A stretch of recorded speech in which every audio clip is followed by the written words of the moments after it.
අයිබෝවන් අද අපි කතා කරන්න යන්නේ තාත්තගේ මුල්ම මිරිස් කරල් පළඳාව ගැන. ඒ පළඳාවේ දික් වෙච්ච කරල් තියෙනවා. ඒ වගේ නිකන් ගෙඩියක් වගේ කරල් තියෙනවා. ඒ වගේ ගොඩක් කරල් තියෙනවා. මම ඔයාලට ඒ කරල් ඔක්කොම පෙන්නන්නම්. මේ අපේ අෆ්ලන්න.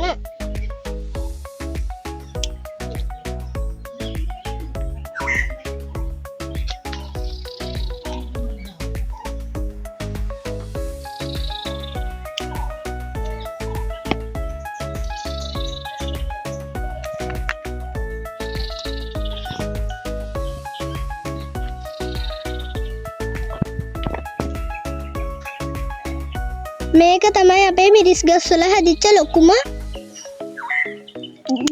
කරල.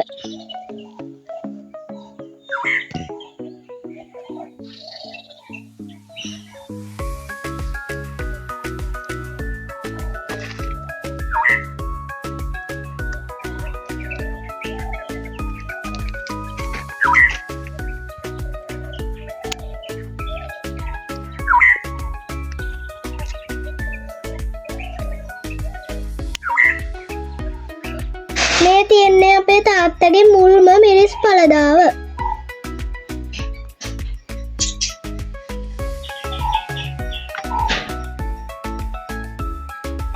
දැන් අපේ වීඩියෝව අවසන්.